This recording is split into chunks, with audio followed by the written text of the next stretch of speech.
I cannot understand why Boris Johnson is still there. He must go. He must go soon. And the sooner the Conservatives do this, the better it is for the country. They need to regain the trust, because we are heading into 3 of the most difficult months that this country has faced in many generations. He must go. This man that was comparing himself to Superman at the beginning of the pandemic with his underpants over his trousers, he's actually got no trousers or underpants on now. He's completely exposed. He's exposed for the fact that he is incompetent. He's got no insight. He tells lies. He manipulates the public. We deserve better as a country. We deserve better than this. If Boris Johnson was a manager of a football team, he'd be gone by now.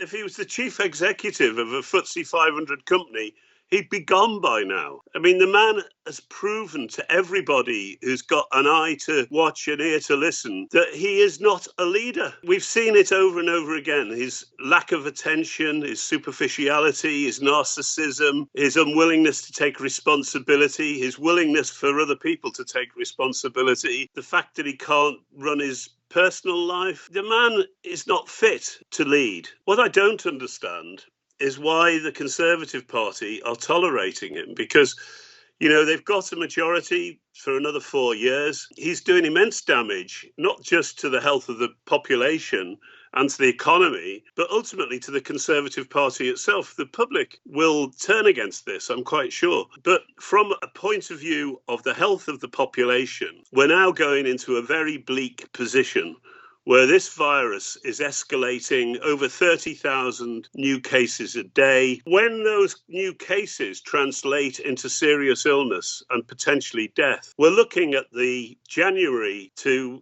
not wish to have. This is going to be awful. And we've still got Christmas Day to come, when people are still being allowed, no longer encouraged, but allowed to have 3 families under one roof. It is a recipe for a tragedy of Shakespearean proportions. In my book, Blinded by Corona, I described most of the mistakes that were made in the first 6 months. It seems nobody's read it in government.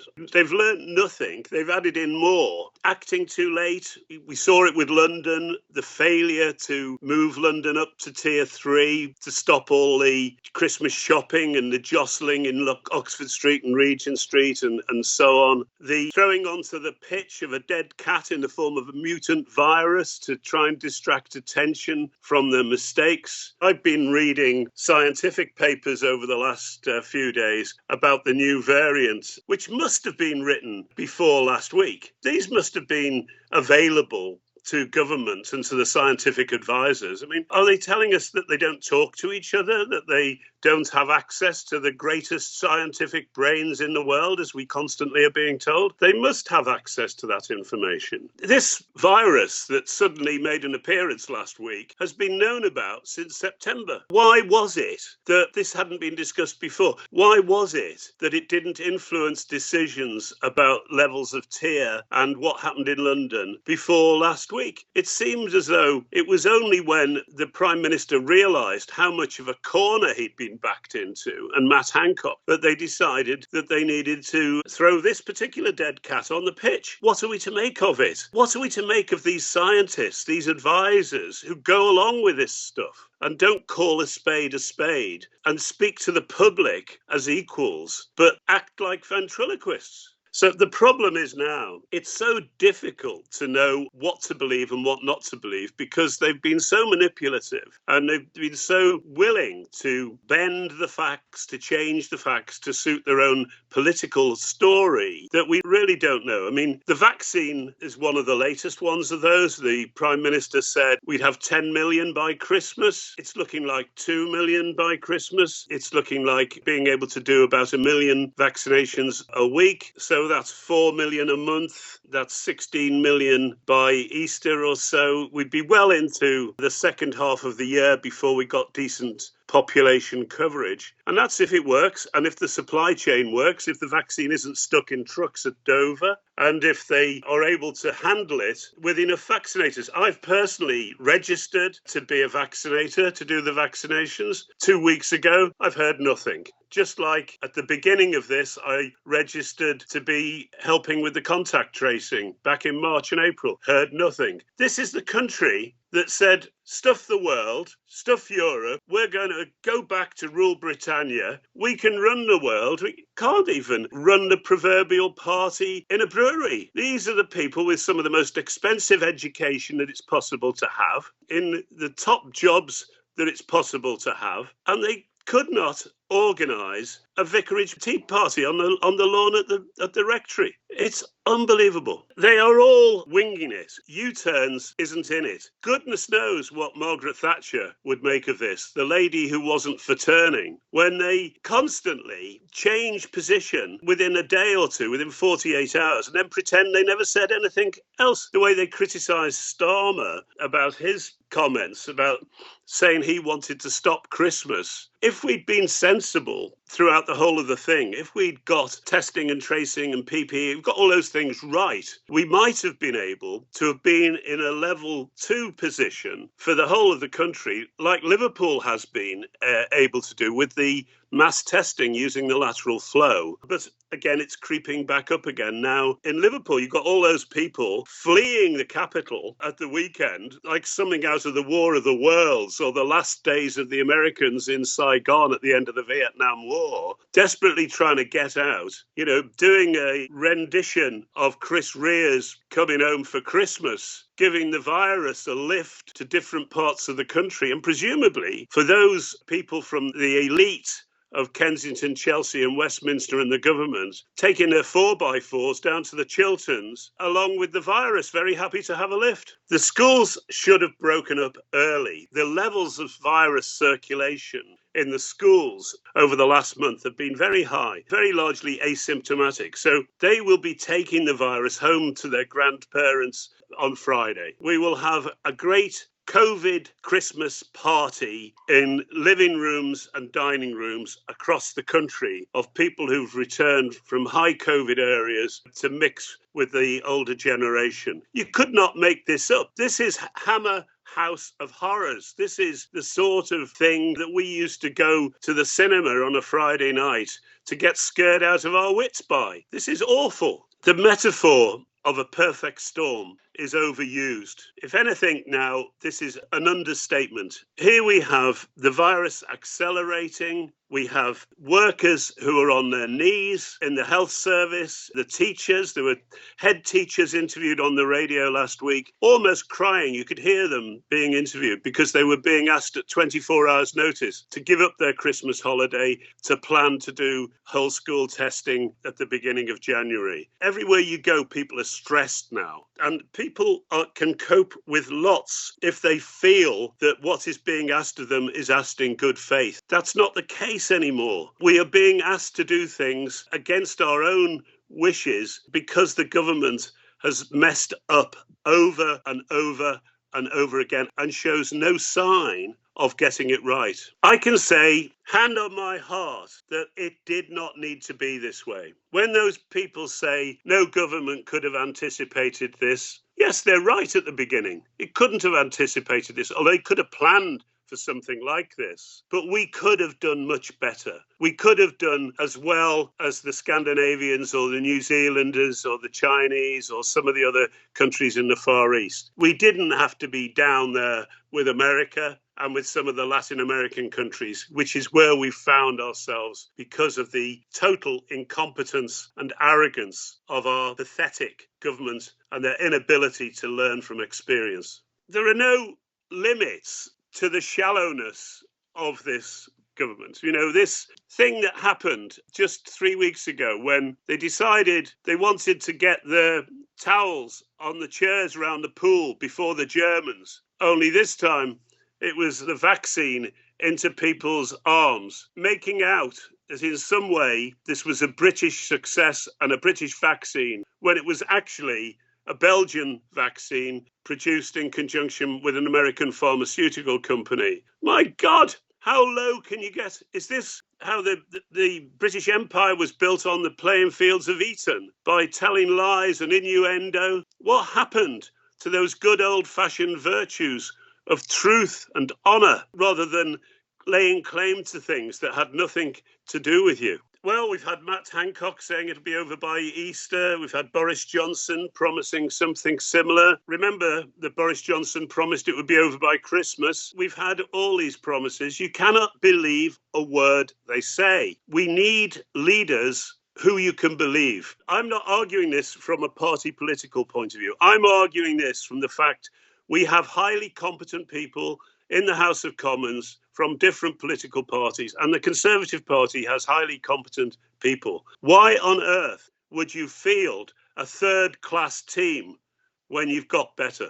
I'm no longer angry. I'm beyond anger. I'm in a state of despair, and I'm a perennial optimist. I'm somebody who always sees things as half full, not half empty. And throughout this emergency, I've always thought we could still do something. We could still retrieve the situation. I've thought that each month, going through February, March, April, into the autumn, into the winter, I thought we could retrieve it. But I'm now beginning to think we've now just got to suck this up for the next 3 months. I fully expect that we will see hospitals unable to cope. It's only the third week in December. From a National Health Service point of view, winter pressures begins around the 14th of December and goes through to the end of February. This is when the real pressure on hospital beds normally happens each winter, because of the cold, because of elderly people in badly heated, often privately rented houses, not having sufficient pension to keep warm, and getting pneumonia and heart failure and getting into hospital, which normally generates 30,000 excess deaths a year in England and Wales, which don't happen in Scandinavia, where they have proper housing standards and decent pensions. But,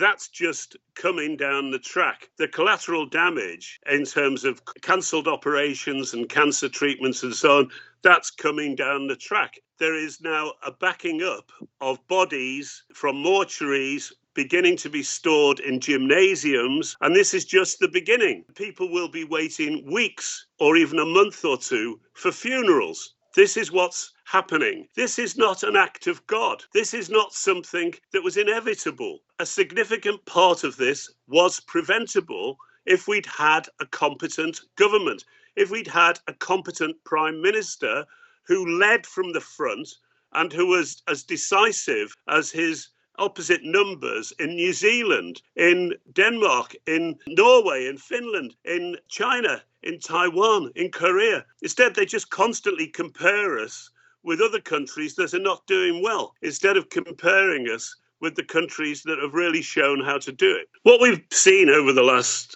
year has been a battle of the narratives. The narrative of public health versus the economy, when actually they're interdependent, and a narrative that says this country is a permissive liberal democracy and you cannot interfere with people in their daily lives because that's the nanny state. This is not a liberal democracy. This is anarchy. Governments have a primary responsibility to protect their citizens. That's not the nanny state. That is a responsible government. And this government has failed in its primary duty to protect its citizens. How many lives could have been saved is a tantalizing question. At the moment, with this new-ish figure where deaths are only counted if they're within 28 days of getting the virus, the published figures say 67,000. If you go on the government website, you'll find that deaths on the death certificates where COVID is mentioned is 10,000 more than that. It's nearly 80,000. What's happening at the moment is that there are about 3,000 or more new deaths every week, 10 to 15,000 a month. And that's before this latest wave of new infections plays through. So we're heading towards 100,000 deaths within the next month or two, at the very least. And remember how Patrick Vallance said back in March, we'll be doing well if we keep it to 20,000, and how rude people have been about some of the estimates that were higher than that. This is a disaster. At the very beginning of this, the food industry assured us that they would be able to keep things flowing. And they did pretty well, although we now know that many poorer people who weren't able to go and buy in bulk weren't able to get the things that they needed because a lot of better off people had filled their larders. And I'm afraid, we've begun to see in the last 24 hours panic buying again, and we're likely to see empty shelves very soon as this thing unfolds. This is going to be made much worse now by these queues of trucks at Dover, perishable fruit and veg coming up from Spain, which will never get as far as the supermarket shelves, but may finish up having to be scrapped. And let's see if they can manage to get the vaccines through these queues of trucks, hundreds of trucks waiting to be processed now. My concern, unless we get a civilized, competent government in place very soon, is that there will be chaos, trouble on the streets, and so on. And I know that the police will have been practicing now for this eventuality. It seems incredible to say this, but when we've been through what we've been through in 2020, and we've been promised relief, light at the end of the tunnel with the vaccine, and here we are staring into Christmas Day, where people are still being allowed and encouraged to have a day with 3 families in the same household, and with the steady increase in virus infection rates. It's very hard to admit this, but the worst may still be to come. And it's very difficult to see how we can now head that off and how we can avoid having a terrible 2 or 3 months before there's some prospect that vaccination will be able to take the sting out of this pandemic. I think it's understandable, given the confusion that's been sown by the government in all its mixed messaging, contradictory actions, and so on, that people are now so alienated and hostile in many ways towards things that have gone on. I think I understand that. The bottom line here is that we have been failed by our government. And what has to happen, as I've said so often during this, is that the public themselves have to take charge of this. In the way the public organised itself in those early weeks with self-help groups to support the elderly and do the shopping and so on, we have to take control because the government has not done it. The people need to lead and make the government follow. Local government, the regional assemblies, the Greater Manchester and similar authorities need to take control of what's happening, and they need to insist that the government falls in behind them and supports them in what needs to be done to keep their people safe. Blinded by Corona describes the first 6 months in detail. Those mistakes that were made, the arrogance that lay behind this biggest public health disaster in living memory. How the pandemic ruined Britain's health and wealth, blinded by Corona. Still time to get it in your Christmas stocking.